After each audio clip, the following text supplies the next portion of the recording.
All right. Good afternoon, everybody, and thanks for coming to my talk about Capture the Flag. I'll be talking about what it takes to run a Capture the Flag. So we've already had a great introduction to what Capture the Flag even is from Tyler, but the broad strokes are it's a computer security game where teams either attack central problems or attack each other. Our qualifiers game is coming up in May 20th through May 22nd. It's free and online, and you should probably play it. I guarantee you'll learn something. And our finals game is coming up in August at the DEF CON Computer Security Conference. Each year, our qualifiers game hosts about 1,400 teams, maybe a few more. We narrow that down to 15 to 20 teams for our finals game, and from our finals game, we pick a winner. The teams that do really well in our game tend to be among the best hacking teams in the world. On the left here, we have the CTF Time top teams for 2015, and on the right, the teams in our finals game. They're all pretty well matched together. So how do we run a game? The first thing we concentrate on is engineering a game that's not frustrating to play. We concentrate on operating a reliable game, and we have the empathy to make sure that our reliable game is actually fun. So let's talk about the engineering aspects of Capture the Flag. We follow an engineering process. There's a lot of steps in an engineering process, and these steps are cyclical and recursive. The first constraint we have is whether we want to run a Jeopardy or an attack-defense game. Jeopardy games are pretty easy. You go to a website, you pick challenges from a grid, and they'll give you a binary and a server address generally, and you have to attack the server using the binary to help you figure out what inputs to send it, and it gives you a secret. We build a scoreboard, we build a bunch of standalone challenges. We don't have to do any complicated networking to play in these games. There's not a lot of complicated admin work for players. We internally do a little bit of networking and admin, but it's actually not a huge issue. Attack defense is a lot harder. There's complicated network with connectivity between teams. There's some services will slow down whenever you're pulling them to see if they work. Teams start thinking about metagaming. There's Superman defenses, and I'll go more into that later. Capture the Flag games can have a lot of different themes. About half of these themes are actually from Shellfish's ICTF games. Some of these other themes are more or less prevalent. Generic hacker is a very popular theme because you just make your text green. And aside from like the visual and aesthetic theme, we have themes for different challenges. Web, crypto, binary reverse engineering, just ACM-style programming challenges. There's a lot of different choices you can make in building these. For Jeopardy games, scoring is easy. We run this SQL query very often. Attack-defense scoring is a lot more hard. So here we have the three kind of main parties in a single attack-defense service. We have our scorebot, we have PPP's instance of the AppMail service, and we have Shellfish getting ready to attack it. So at the beginning of every round, we deposit a flag in AppMail, and a flag is just a token of some binary data. Shellfish has a cool exploit that they use on PPP and steal this flag. Once they have this flag, they redeem it with us, and at the end of the round, we figure out how many points get moved around. During this round, we also do availability checks. If an availability check comes back okay, we know PPP didn't totally break their service. If an availability check fails, it probably means that Shellfish won't be able to even steal any flags, and we don't want to encourage that behavior. And when I say encourage that behavior, it's because this is a sufficiently complex game, and you can metagame it. You can think about what goes into playing the game and how you can find a little niche in the rules where you can do some really interesting things that make me pull my hair out. So one question we got in 2013 at the DEF CON finals from Cyphertex, the leader of the team Men in Black Hats. He asked us a question. So we lose 19 flags if we get hacked, and when we get hacked by PPP and nobody else, we lose 19 flags to PPP. If we take our service down, we lose 19 flags, but they get spread evenly, and PPP only gets one of these. So that's a really interesting metagaming question, and that's actually the answer I gave him, and I walked away. And we had to fix that in future years because that's a really good metagaming thing. Reflection is a really exciting technique where you use your service as kind of a honeypot while it still works. You can see attacks come in over the wire or pick them out of packet dumps, analyze them, and then turn around and reflect these attacks against other teams. This is kind of a big threat for a team that has just launched a new attack on a new service. They're the only ones scoring it, and now they have to worry about, well, if I use this attack on Men in Black hats, will they turn it around and dilute my First Blood advantage? First Blood is not just a Sylvester Stallone movie. It's this idea that something new and novel in a Capture the Flag game is worth promoting and awarding extra points for. So the way we address this is we have an attack-defense scoring system that is zero-sum. Each service has a finite number of flags, and we bin the flags per service. So here we see DEFCOR. There's a few services that haven't been scored where they still have their initial elite number of flags. They've been scoring really well on Bad Logger. They've gained a very few flags for Hacker Mud, and they got some points in live CTF quals, but not very many. So let's go into how this kind of works. Whenever you lose flags to steals, and here is the number of teams in the game. So with 20 teams, you can lose 19 flags to steals. So if everybody steals your token, they each get 1 point. If there's like a weird number, like so if you have 19 flags that you can lose and 3 teams steal them, now we have a remainder flag that then gets redistributed fairly whenever we have enough of them. Whenever there's downtime that leads to a lost steal opportunity, we want to really hurt the teams hard. So they lose twice the number of flags to downtime because not only are they probably not getting stolen from, we want to make downtime hurt for its own reason. And due to administrative reasons, downtime really makes it hard to operate a quick and reliable game. Remainder and downtime flags get pooled and distributed to every other team. So now that we've talked about scoring, we have to think about the science and the art of challenges. Challenges and services are really the heart of a Capture the Flag game. The scoreboard is just kind of there. Challenges are why people show up. And our process is kind of organic, I guess. We sit around, we think of cool bugs, cool things we haven't seen. We write these bugs and some tools to check that it's actually vulnerable. We put other things in this binary, so an analysis service. We don't have just a, connect to this port and execute a buffer overflow. It's wrapped in maybe a mail service or a messaging service or some service that has a reason to exist and can be checked for uptime independent of bugs. Once we've got this put together, we write test scripts to make sure that it actually works. And for Jeopardy-style games, whenever teams gripe that it's not exploitable, we have a script that can say, no, it's exploitable, you just need to get better. On the other side, there's definitely an art to challenges, and this is what makes writing challenges very difficult for me personally. You roll in, you're like, I'm going to write a challenge. You make a directory, you touch an empty make file, you open up Emacs or Vim, and stare at this blank buffer. It's like, cool. What am I supposed to do then? So what we like to concentrate on is bugs that have had historic interest for us. A challenge we ran in 2014 called DOS Fun For You was a compiler bug in, I believe, the Borland compiler for DOS that was also really sensitive to the emulator you're running DOS in. So it would work in Box, but not in DOSBox or VMware or anything like that. A unique challenge that we haven't seen before is something that's fun to write, and in the writing of it, you discover why nobody writes that kind of challenge usually, and situations that are inherently funny. So a situation where you're trying to solve this DOS challenge, and IDA also has a bug that prevents analyzing this correctly. That's really funny to make somebody go fix IDA Pro. One of the other things with challenges is scaling difficulty. And we see this a lot with teams of different sizes. For a few years, we had a team limit of 8 people in Vegas. And teams that were smaller than that would say, well, why is it so high? Why can't you make the limit 6 or 4 or however many people are on our team? Whereas a bigger team is going to turn around and say, well, why isn't the limit 12 or 40 like Samurai? And the way we control that is by controlling challenge difficulty.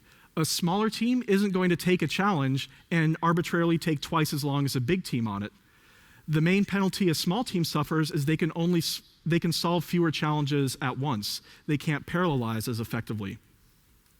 So we tend to write fewer challenges and harder challenges and require teams to not penalize smaller teams and require teams to be a lot smarter. Incidentally, this team, Tom Cruise, that came in 5th place in our quals game in 2014, that's just George Hotz, who is speaking in a few minutes. Really smart, but playing solo beat, I don't even see PPP in this list. So they were already pre-qualified, so they don't have to work the whole weekend. So awkward. So challenge difficulty, the other half of challenge engineering is building reliable challenges. If your challenges are falling over, if they have threading bugs, or if they take down the whole network at finals in Vegas and teams are desperate to get everybody to patch it into working, that's a big, difficult ops time. If it's a nice little idempotency binary that just accepts a connection, does some things, and then deletes all its state when the connection ends, that's really easy to operate reliably. And that kind of segs into operations. So our dream, whenever we're running a capture the flag game, is to just party and, I should have redacted be jerks to teams a little bit better, to say no to a lot of questions. Is this downer broken? It's not broken, other teams are scoring it, our script shows it works. Is this actually exploitable? We want to be able to say definitively it's exploitable. We gave this challenge to somebody else in our group that hadn't seen the source code, and they were able to solve it in X amount of time. Our other operation secret is it only has to work for a weekend. Our Vegas operations, we run the network for about 28 hours total, and not all at once. Our qualifiers network is 48 hours over a weekend, but we have some other tricks to increase the reliability by trolling teams. The other half of operations start on time by being ready early. We usually have most of our game network for quals ready to go 24 hours before the game starts. We don't have to do any last-minute server deploys. We just wait for the server clock to tick over, and I guess the game is on now because our load numbers are going through the roof. Jeopardy games are really cheap to run. Boston Key Party, a game that I believe is coming up in April, their server budget last year was $27. We spread out our services a lot more, but it's still cheaper than our booze budget, which is absurd. Whenever we get to Vegas, our server costs change a lot. We don't trust the network uplink in Vegas, so we instead have to bring racks of computers. And because teams aren't necessarily expecting Creator CI20 MIPS machines on Linux, we bring Creator CI20 MIPS machines on Linux. Or we bring a Raspberry Pi cluster running Windows. Weird architectures. These are a lot of fun. Teams don't want to bring hardware, except for Shellfish.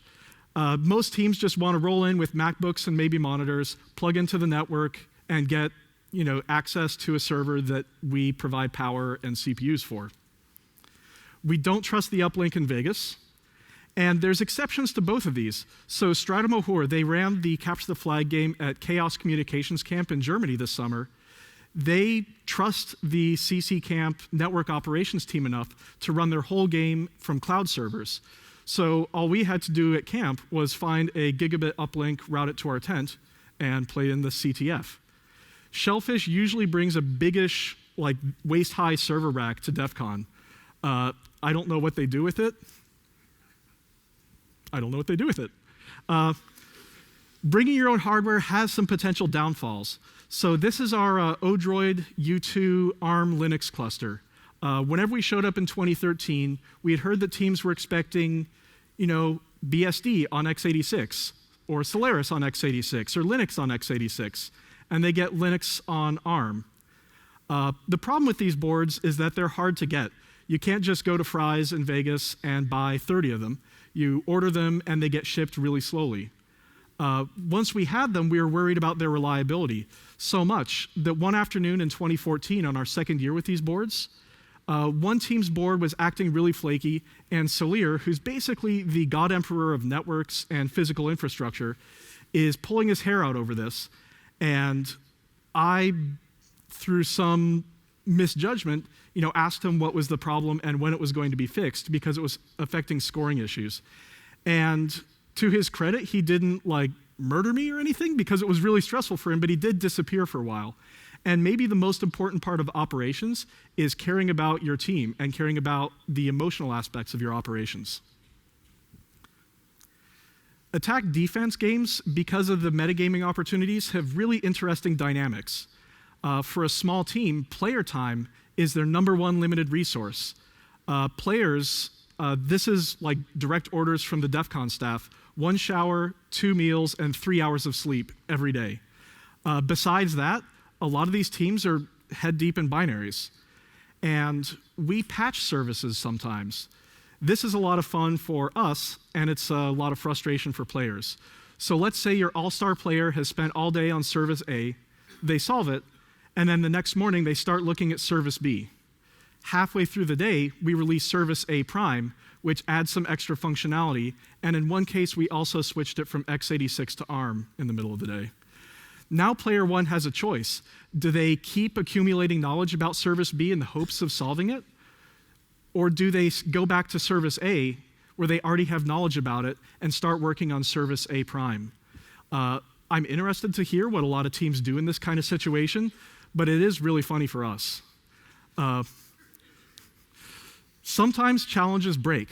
I had this issue with a challenge we deployed in 2015 in the summer. It was a complicated WebSocket service that also leaked Postgres connections. During my testing, I'm only one person, so I don't leak connections that fast. It took about 30 seconds of the service being up before the service came down on its own. And this is just an aspect of running big software and having to test software. If I spend 10 hours on a piece of software, 20 teams will do that same amount of testing in 30 minutes. And because there are more of them, there's like this insane creativity that I don't have. For a qual service, 1,000 teams will burn through 10 hours of service time in 30 seconds, which leads to a really perverse incentive for how you want your service to fail or get used incorrectly. We would actually prefer that one of our services have a remote code execution bug or a memory disclosure bug than just a denial of service that takes it off the network. And this is because players don't want services down. And we have to build the empathy to build a working game by thinking like players. Players want good, fun, working challenges. And even if a challenge from our end, if it's fallen down in the wrong way, if it's, they're not buffer overflowing the right buffer, you guys, it's still buffer overflowable, and players are still scoring it. And at the end of the day, that's really what matters. We have to run the game we want to play. And we kind of get there by playing a lot of capture the flag games. We try not to lie to players. That said, we will deceive the players if and only if it makes the game more fun. Some of the frustrating parts of games can be trivia and memes. International players, players that don't speak English very well, players that don't watch all the same TV shows you do, they're still there trying to play the game. And if you give them a question that's just, blank v blank, are they going to get that? Guessing in large solution spaces are really, really bad. Writing a solver for a 2 to the 8th solution space is pretty fun. You can burn through that on a microcontroller you wear around your neck and blast infrared at people's MacBooks. That's suspiciously specific. But a solver that takes 3 hours to run or has to go through a 2 to the 16th solution space, that's not so much fun, especially if you're a small team and you don't have a lot of CPU power with you, and you don't want to farm it out to Amazon because that's expensive sometimes. So player agency versus player fun is a serious trade-off, and we see this in a lot of other games. Preserving player agency leads to a game like EVE Online, where if you get scammed or you make some bad choices, you may just have made those bad choices and pay the price. So for us, preserving player agency means we don't give hints once a challenge has been solved. For a Jeopardy game, whenever we're forced unlocking a challenge to move the game along, that's a difficult question for us, because if the team that is about to unlock a new challenge wasn't going to pick that one, they may feel ripped off. On the other hand, we may want to think about how World of Warcraft works, where they preserve player enjoyment at the expense of agency. Teams that are new to the game are going to benefit a lot from easy challenges, even if they're not going to win. And we would really prefer to keep easy challenges unlocked for the whole game, just so a new player will have some way to get their bearings, get in the mood for solving challenges, and have something to brag about what they did on Monday morning. We also like to force unlock hard challenges in the early evening. Challenge reliability tends to follow a bathtub curve. If it's going to fall over, it's going to fall over when everybody hits it all at once. And after that, it's going to be, smooth sailing, reliable challenge. So for something like DOS Fun For You, if we unlock that in the early evening, by the late night, we're reasonably sure it's reliable, but we can also be sure it's hard enough that we'll get a good night's sleep and nobody will unlock anything overnight. And that's how we get a good night's sleep while running the game. Fundamentally, the most important thing about Capture the Flag to remember is that hacking computers is fun. Do not do anything that takes away the natural enjoyment of breaking software. And you do that by engineering a non-frustrating game, you operate a reliable game, and you have the empathy to make it fun. Again, our qualifiers are May 20th through May 22nd. You can find more about them at our very provisional website, legitbs.net. And thanks, and I guess we're ready for questions.